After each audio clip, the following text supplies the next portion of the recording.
My name is Judy Beckley, and I'm 31 years old. I'm the oldest daughter, the one who fixes the Wi-Fi, files other people's tax extensions at 11:58 p.m., remembers birthdays without Facebook, and shows up early to carry folding tables from Dad's truck like it's cardio. I rent a small apartment that smells like lemon dish soap and coffee. I drive a paid-off Corolla that rattles in cold weather, but purrs if I talk to it gently. I'm a systems analyst. I don't do drama, I do spreadsheets. At least that's who I was before my family decided I was also their walking credit score. Sunday night, Mom called a quick meeting to plan Thanksgiving. The dining room was staged like an apology in advance. Cinnamon candles, lemon cleaner, the good runner down the center of the table. From the living room came the familiar hum of a muted football game. Men in helmets running in silence like someone had turned off the world's sound. My sister Jenna sat at the far end with a glossy brochure face down like a secret pet she was already asking me to feed. Dad drummed his fingers against the table, the way a judge might test the weight of a gavel. "Let's start with a reminder," he said. "Respect in this family isn't optional." I hadn't realized I needed armor to discuss stuffing. Mom folded her hands, fingernails pale pink, the color of gentleness. Her voice was crisp as a script. "Judy, you can't come to Thanksgiving until you apologize." My chair squeaked. "For what?" Jenna flipped the brochure, revealing a crossover smiling in showroom light. MSRP in big friendly numbers. $26,000.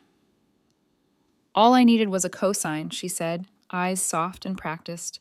"You made it weird at the dealership." "No," I said. "I said no."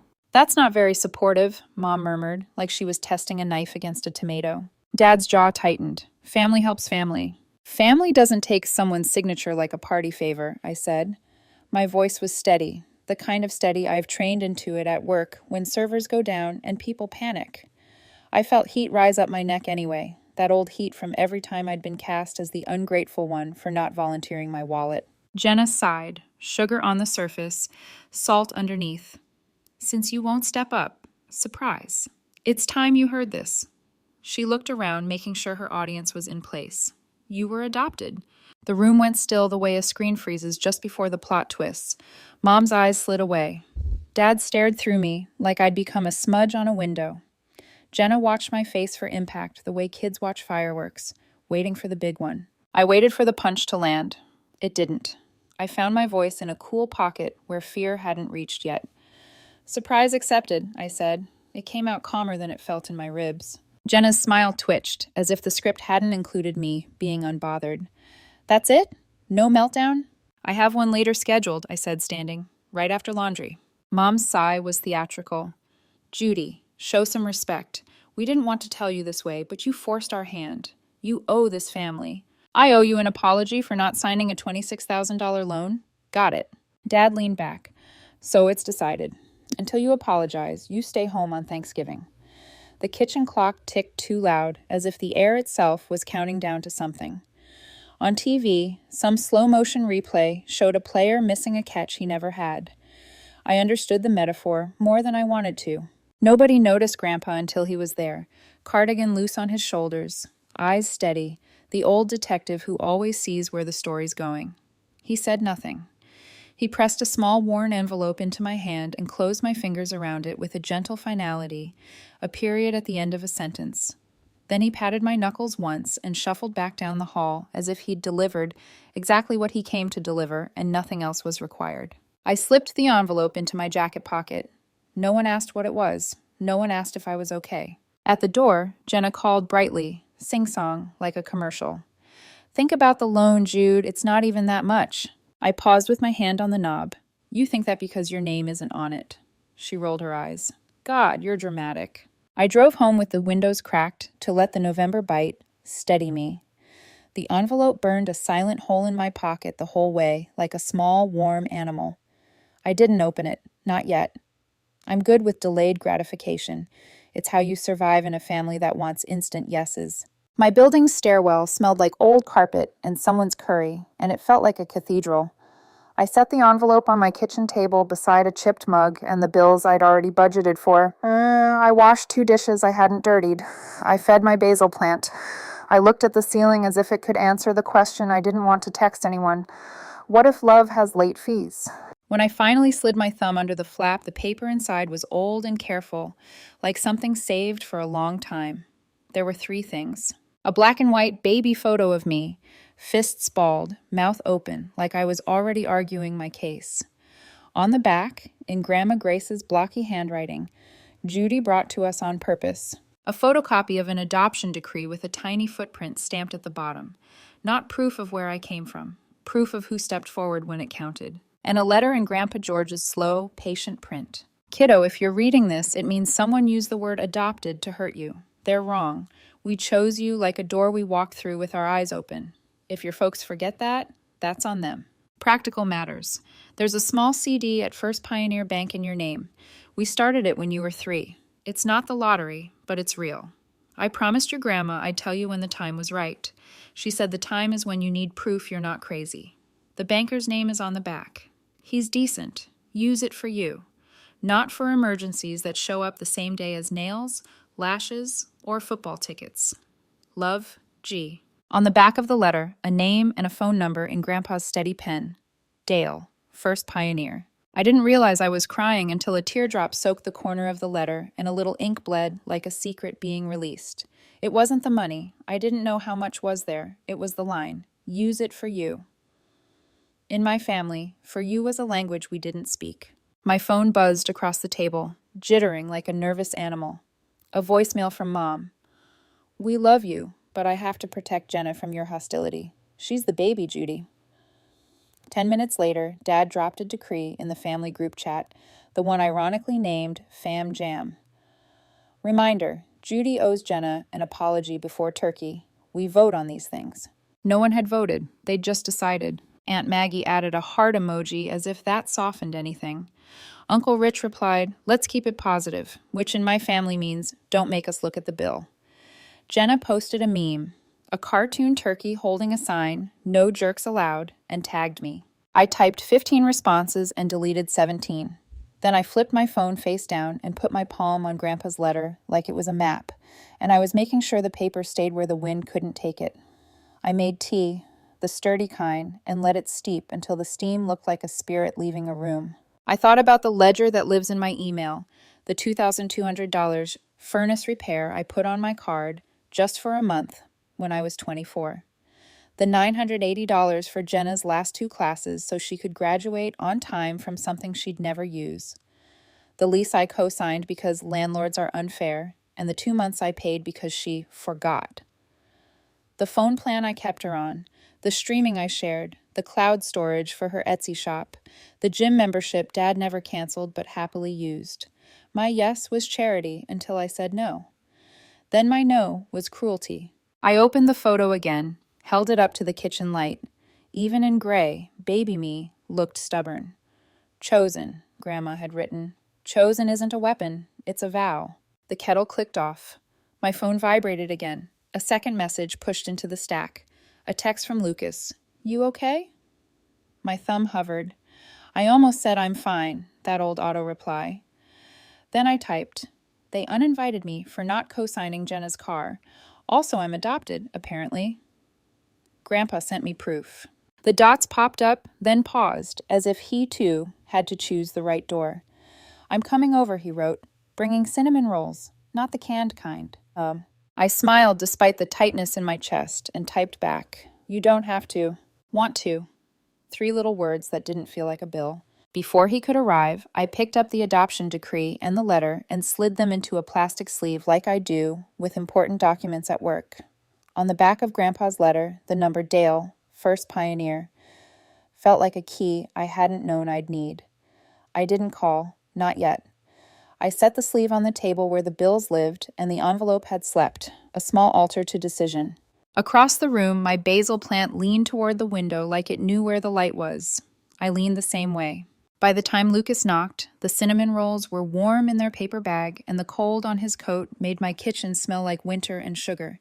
He looked at the letter, then at me, and didn't say I told you so, or be the bigger person. He just said, soft, you okay? I think I'm done apologizing for not being a loan product, I said. My hands shook, but it felt like a bridge trembling right before it learns it can hold. Lucas nodded, eyes steady. Good. Then the only thing left is, what do you want? The question sat between us like a seat I'd never taken because I was always standing for someone else. I looked at the photo of baby me and the word chosen glowing faintly under the kitchen light. I thought about Thanksgiving, about a door I might not walk through this year, about a bank account I hadn't asked for but had been waiting for me like a lighthouse. I want, I said, surprising myself with the clarity of it, to stop pretending that love is the same as running tabs. Lucas exhaled, something like relief. Okay, then we start with that. Later, when the dishes were rinsed and the cinnamon glaze had dried in sweet accidental swirls on the plates, I put Grandpa's letter back in the sleeve. I checked the clock. I listened to the quiet, the kind that isn't punishment, but permission. I stood there for a long time, the way you do in a doorway when you're deciding whether to stay or go. The decision wasn't complete yet, but it had a spine. On my table, the envelope lay open like a small, spent miracle. On my phone, Fam Jam stacked with messages I didn't open. In my chest, the heat cooled until it felt like courage. I turned off the kitchen light. The room held its shape without it. The last thing I saw before I slept was the word Grandma wrote. Purpose. Chosen on purpose.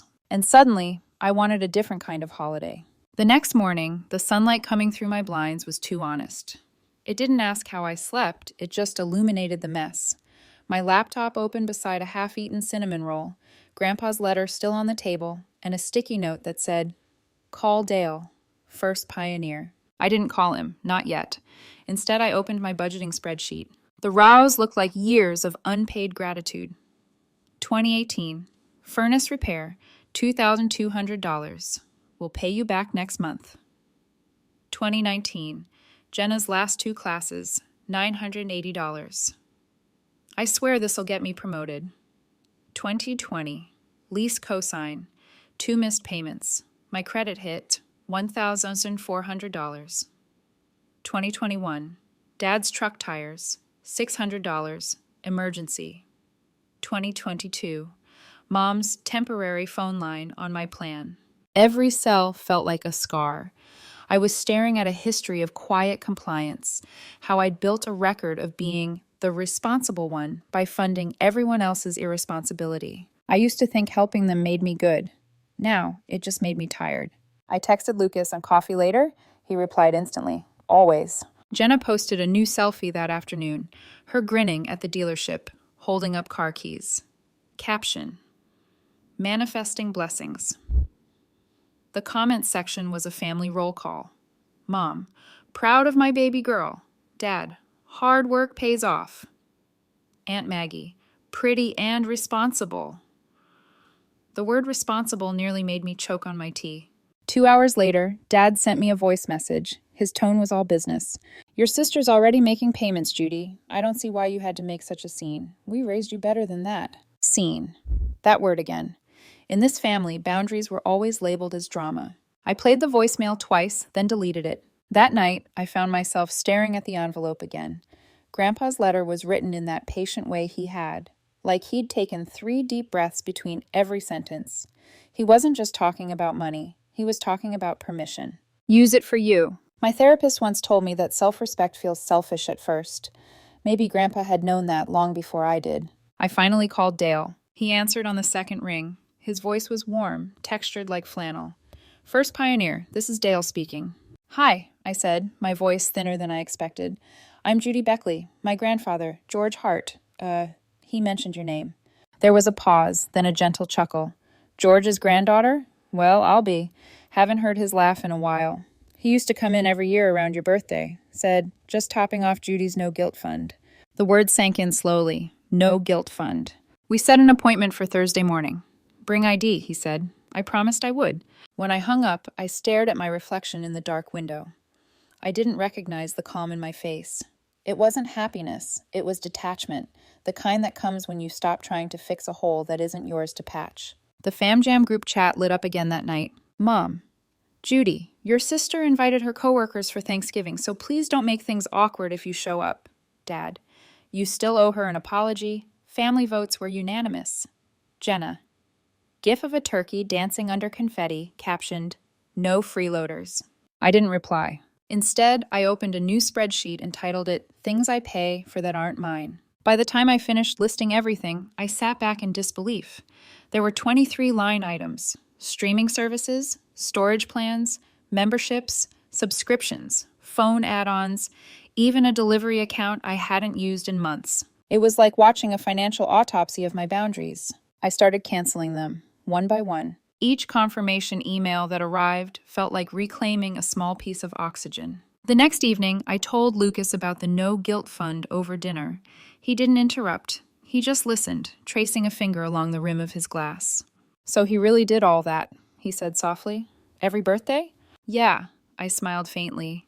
"And he said to use it for me." Lucas nodded. "That's the part that'll upset them most. You using something for yourself." I laughed under my breath. "You think they'll notice?" "They already have," he said. "You stopped apologizing." He reached across the table and squeezed my hand. "You know, when my ex tried to guilt me into paying her rent after she moved out, I thought it was about the money. It wasn't. It was about control. She didn't like that I could say no." "Your ex sounds like my family," I said. He grinned. "At least your grandpa gave you a better exit strategy." I smiled. "Yeah, a savings account and a handwritten permission slip." Wednesday morning, I woke up to another text. Mom again. "Don't embarrass us on Thursday. It's a holiday, not your therapy session." For a moment, I actually laughed. The irony was too perfect. But her message reminded me of something Grandpa had said once, years ago, when I was still living at home. "Some folks think keeping peace means keeping quiet, but silence is just the debt you pay for someone else's comfort." I'd been paying that debt my entire life. So I made a list, again. Not of money this time, but of rules. I don't apologize for saying no. I don't fund other people's chaos. I don't accept guilt as currency. When I was done, I taped it to my fridge. That night, Jenna posted another photo, a group shot with the new car behind her, captioned, "Manifestation complete." Her eyes sparkled with victory, but something in the photo caught my attention. On the windshield was a faint reflection of paperwork, my name printed across the corner in small type. The chill that ran through me wasn't shock, it was confirmation. I zoomed in until my heart started hammering. She'd used my information anyway. A part of me wanted to text her right then. Another part, stronger, colder, waited. Because when people like Jenna feel untouchable, exposure hurts more than confrontation. The next morning, I called my credit bureau and froze my report. Then I removed her line from my phone plan, canceled the shared Spotify, and reset every password. Each click felt like cutting a puppet string. I didn't even tell Lucas until later that evening when he stopped by. He watched me scroll through the last confirmation page and said quietly, "Feels lighter, doesn't it?" "Yeah," I said, exhaling, like standing up straight after years of hunching. He smiled. "You ready for Thanksgiving?" "I think," I said, eyes steady on the letter, "I'm ready for the end of pretending." He leaned in, kissed my forehead, and whispered, "Then don't hold back." Thursday morning, I slipped Grandpa's letter, the adoption decree, and a manila folder of receipts into my tote bag. My hands didn't shake this time. It wasn't rebellion anymore, it was record keeping. Because when people write you into their story as the dependable one, they never expect you to hand them an invoice. And this Thanksgiving, that's exactly what I plan to do. Thursday morning arrived gray and damp, the kind of morning where even the air seemed unsure of itself. I brewed coffee, black and bitter, poured it into a chipped mug, and sat at the kitchen table staring at the folder I'd prepared. Receipts, bank statements, printouts of messages, all the small, quiet evidence of a decade's worth of help. The envelope from Grandpa rested on top, a weight that was somehow light. His words looped in my mind, "Use it for you." By 9 a.m., Fam Jam had already come alive. Mom, "We'll start lunch prep at noon.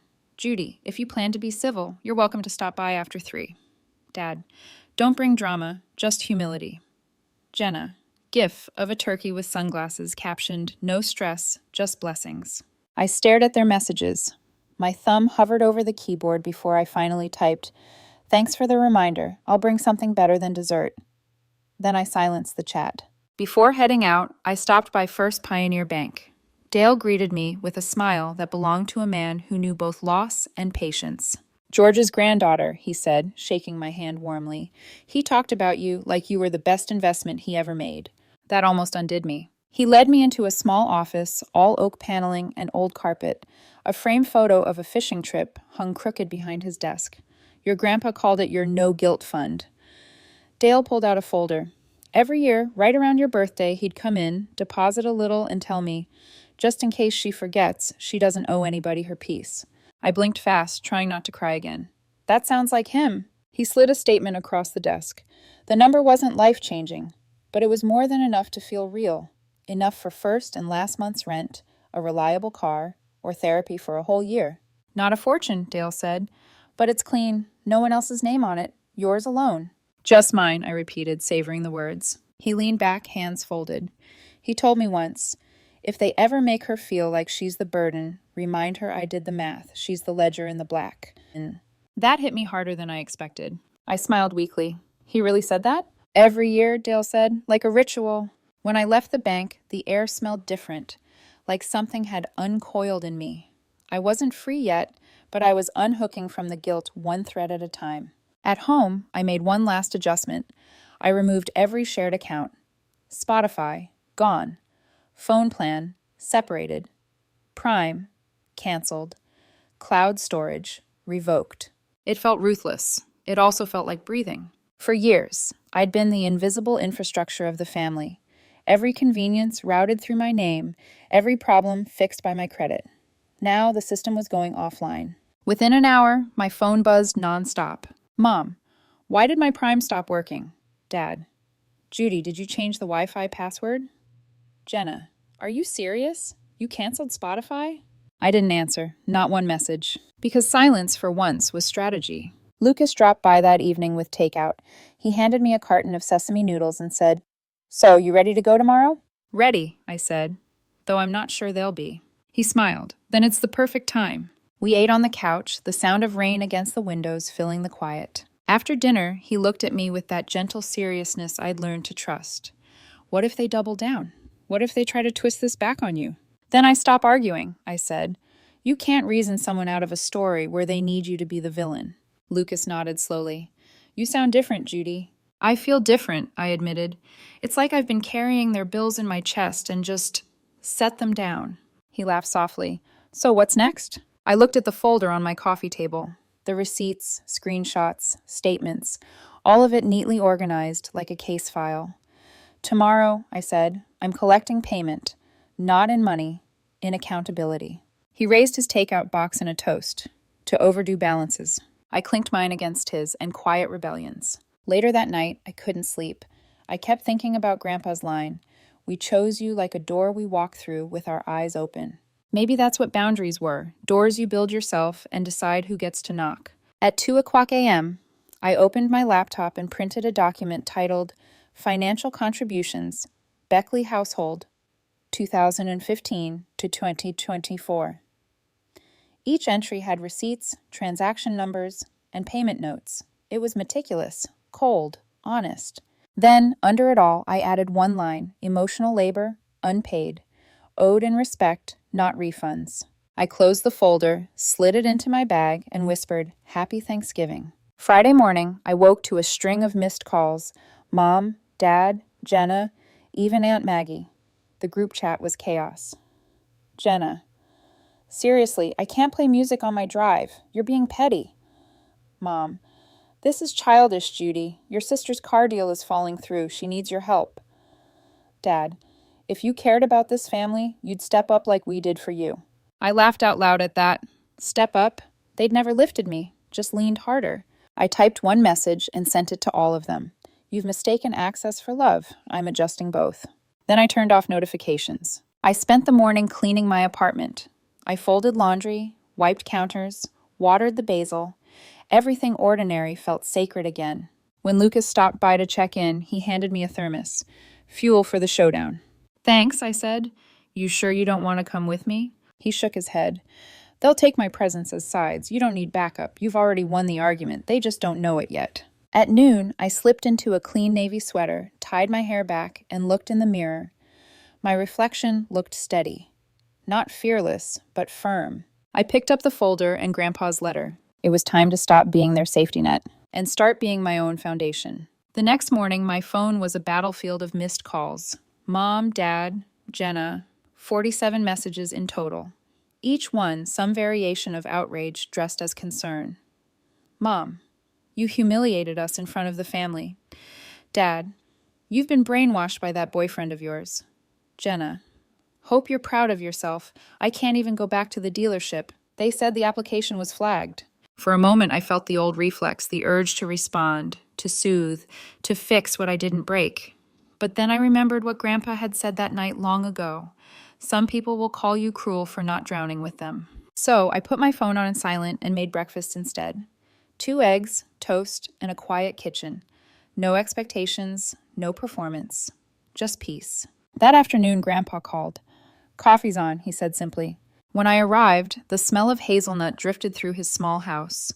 The walls were lined with framed photos, my childhood birthdays, Grandma's garden, one of Jenna and me, when we still smiled the same way. He was waiting at this kitchen table, a fireproof box sitting between us.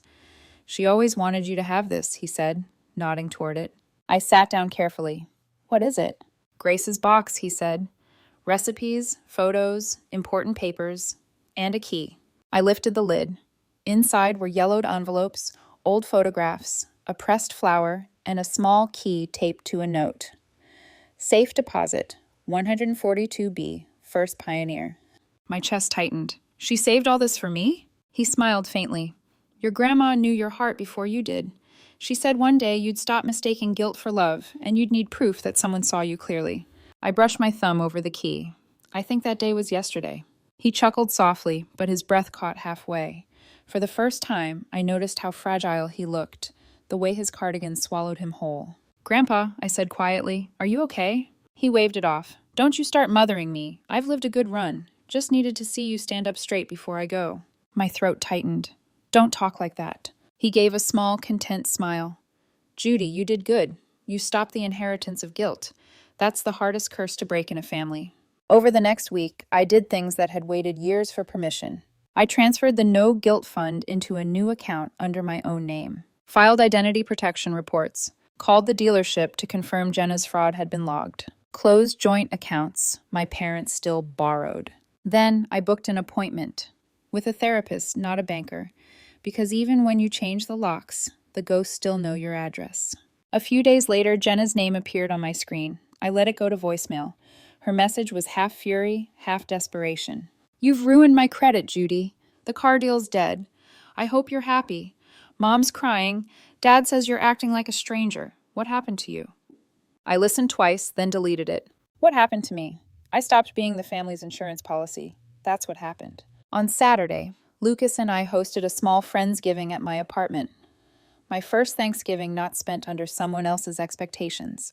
The guests were simple: 2 coworkers, my neighbor from downstairs, and Lucas's friend who brought a pie that looked half-burned but smelled perfect.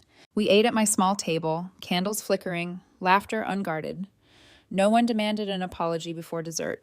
Halfway through the night, Lucas raised his glass. "To the chosen family," he said. I smiled. "To the ones who don't charge interest on love." Everyone laughed, but the words hit me deep.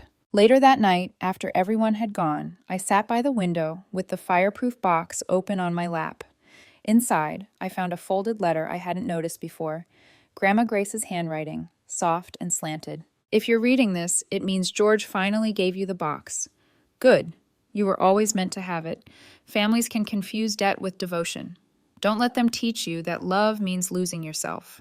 We wanted you to have something they couldn't take, the truth of being chosen.